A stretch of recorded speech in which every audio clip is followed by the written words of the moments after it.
Selling a home as is can feel like a relief when you need to move quickly or avoid costly repairs. But did you know that there are still legal requirements to follow? Whether it's disclosures or understanding your buyer's rights, selling as is in Washington comes with its own set of rules, and if you're not careful, it could lead to unwanted complications. In this video, we'll break down the key legalities of selling your home as is in Washington state. From disclosure requirements to navigating buyer inspections, I'm going to help you understand everything you need to know to stay compliant and sell with confidence. Stick around. This knowledge could save you a lot of stress. Here's 5 important tips about the legalities of selling your home as is. Plus, I threw in an extra bonus number 6 tip at the end. Stay tuned for that.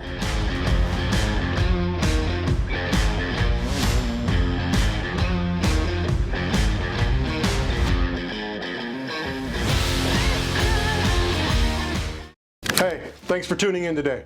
My name is Jeremy Schooler. I'm the founder of Kitsap Home Pro, a local real estate service here in Western Washington state. My wife and I created High Res. That's our hybrid real estate solution to combine the expertise of a licensed agent with the creativity of an investor. With High Res, we help homeowners like you find tailored solutions. Whether it's a traditional sale, a quick cash offer, or something in between, real estate has never been a one-size-fits-all, and we know that. And we're here to guide you through the options. Now, let's get into today's topic. Let's clarify what it means to sell your home as is. When you list your home as is, you're essentially saying what you see is what you get. You won't be making any repairs or improvements before somebody else takes ownership of the house. That sounds simple, right? But there's more to it than just that.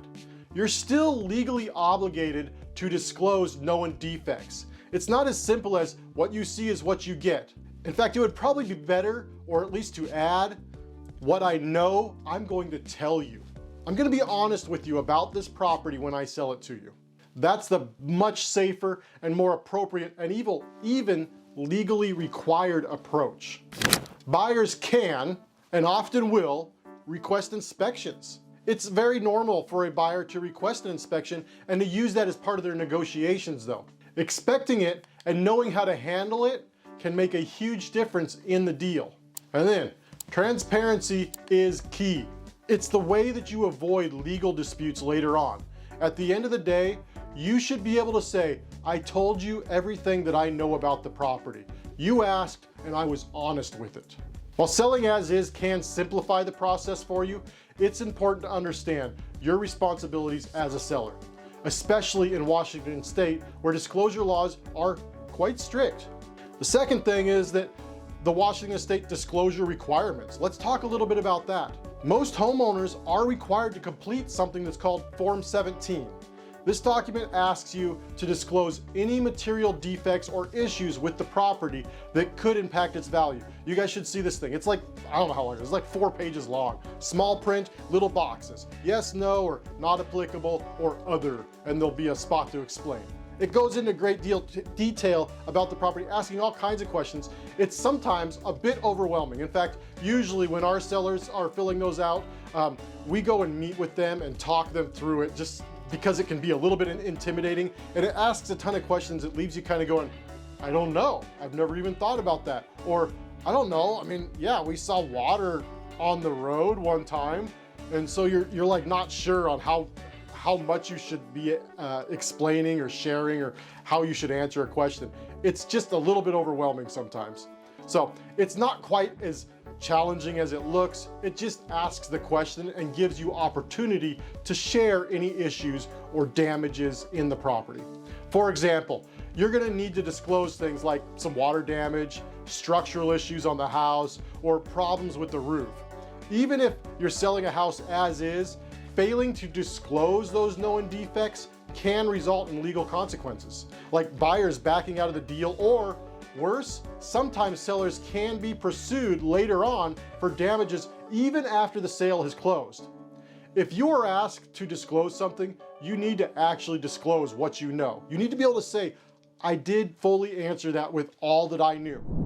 Not sure about a specific issue and whether it needs to be disclosed? Here's the good rule of thumb. When in doubt, disclose it. Be transparent. It's going to protect both you and the buyer. Now, there are some exemptions to people having to fill out Form 17. We'll cover that next. But for this section, I just really want to emphasize that being transparent and giving all the disclosures easily is a great way to build trust with your potential buyers. That's the idea. Make it easy for them to understand the property. Don't hold back. Just let them know. They're looking to buy the property.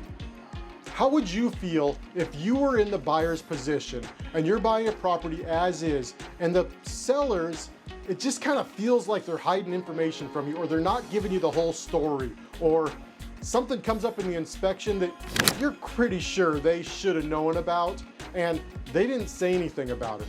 It would make you feel a little unsure about that sale, right? It's the same situation. So as the seller, my encouragement to you is be forthright. Let people know. In fact, if they know because you told them and then the inspection simply just shows what you've already told them, now you're in a great position, right? Now they're like, okay, cool, these people have been really straight with me.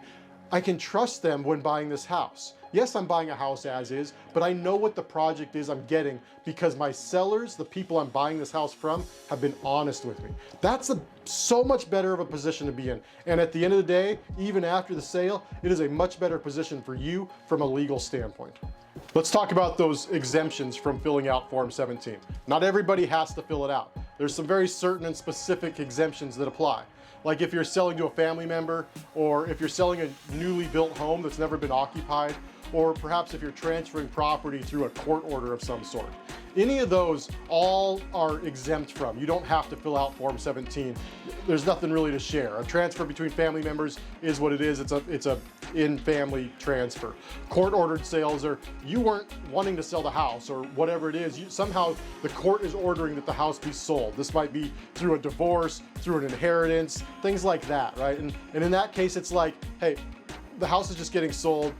It's not required. Brand new, never been occupied home, same thing. I mean, how could you, if you've never occupied the home, how are you supposed to fill out Form 17 and say, here's all the things I know about? There's nothing there, right? So another way to be exempt is that if the buyer can choose, if the buyer chooses to waive the disclosure statement, they can give you a waiver on that and then you don't have to do it.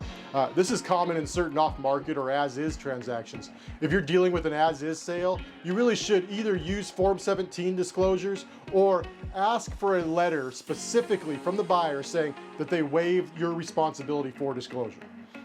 And if you're unsure whether you qualify for an exemption, it's always just a good idea to consult with a real estate agent or perhaps even a legal advisor. And I highly suggest either doing it or getting a clear waiver. One way or the other, make sure that that base has been covered by you.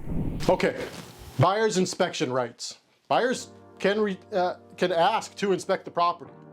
Even when selling a home as is, buyers still have the right to inspect the property, right? They should take a look at it, and they can legally, as part of the contract, say that they want to inspect the property and ask for that inspection time. They don't always, but they can. This can include everything from a general home inspection to very specific evaluations for things like pests or foundation issues. Buyers do have to request your permission for the inspection, and you can say no, but that might cause them to walk away from the deal. I generally recommend letting inspections happen, but it's also worth considering that inspection periods can be used for potential home buyers to, like as a way to get out of a deal or to drag out the process. So knowing how to handle that and to make it clear with them what the house is, that makes things go a little bit smoother, right? And so just being aware of that and how to process that if a buyer starts trying to drag their feet or use it as a negotiating tool, or I should say abuse it as a negotiating tool. While you're not responsible for making those repairs, the results of these inspections can influence the buyer's decision to proceed or maybe to renegotiate the price. And that's why being upfront at the beginning about everything that you know is so important. It helps set realistic expectations and helps the process just be a little bit smoother. You don't want them to be surprised when they do an inspection. because that's what's going to stir up trouble, right? That's going to stir up question marks in their mind. So as much as possible, you want to remove the opportunity for that question to come up. A good home inspector, they're not all the same. A good home inspector should be able to uncover most of the details about the property. And you don't want any surprises to come up from that. So let everybody know, here's the issues, here's what we know about the property. I don't know about that spot over there, but something seems like there might be a problem in there. Point it out. Send the home inspector to go look at the thing. Get a good feel for what it is. Now, here's a pro tip. If you're worried about surprises during the inspection, you might consider getting an inspection yourself before you ever even list the property. It can help you price the home more accurately and avoid those last-minute hiccups. You can just hire an inspector. Anybody can, anytime you want. It's not like something that's only for home sales. You can hire an inspector today to come look at your house. They're not all that expensive for what they give you, and they give you a really good full report of every detail in the house. They're gonna crawl into the corners of the house that you've probably never been to. Crawl spaces and dark corners that none of us like to go climbing into. That's their job, is to go into those spots, put eyes on it, and find out if there's any issues there, or let you know that there are no issues there. A pre-listing inspection is simply the same thing as that the buyer might ask for, only instead you're gonna get it before even selling the house. This is gonna inform you. Then you have that report available for potential buyers as well. It also gives you the information you need to make decisions about how you're gonna price the home when you go to sell it. Let's talk about some common pitfalls to avoid.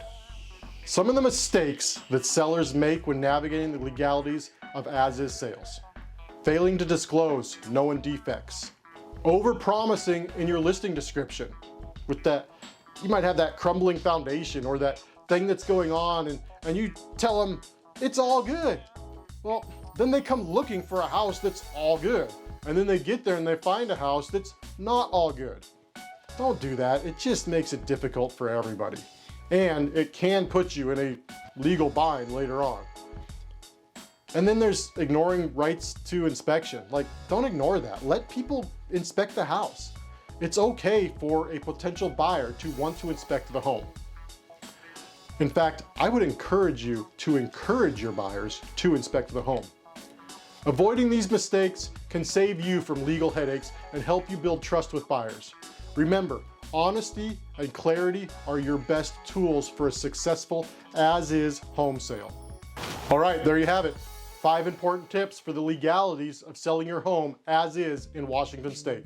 By understanding your responsibilities and being transparent, you can protect yourself while giving buyers the confidence they need to move forward. And then, as I promised, bonus tip number 6. If in doubt, talk to a professional. That's it. Talk to a professional. Don't just assume. Get answers.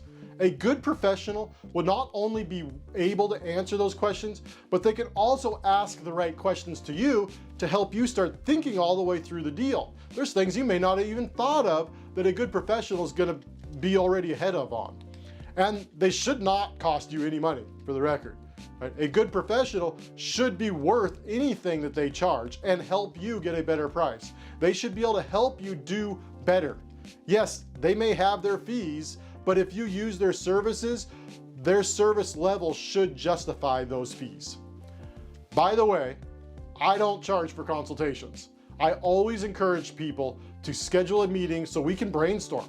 I like doing that with people. I like working with people. I like digging into these unique situations.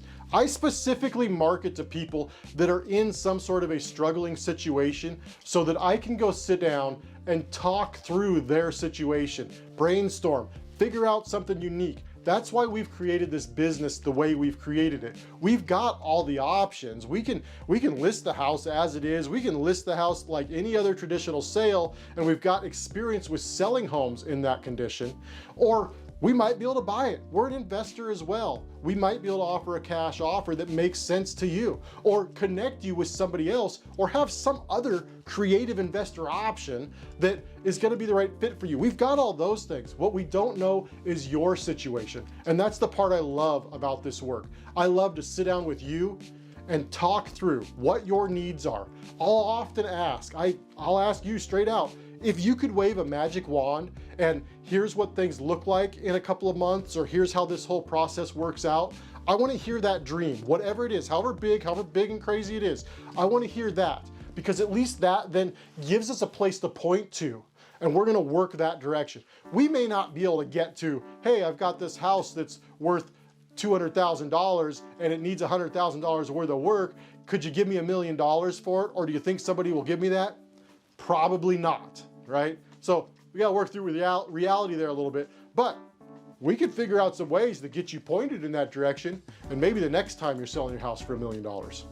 Give me a call. We can sit down and talk through those things. Let's figure out a plan that works well for you, tailored specifically for you. If you found this video helpful, hit that like button down below and subscribe for more tips on selling your home as is in Western Washington. And don't forget to check out the rest of these series. We got deep dives on maximizing value, debunking myths, and much more. See you in the next video.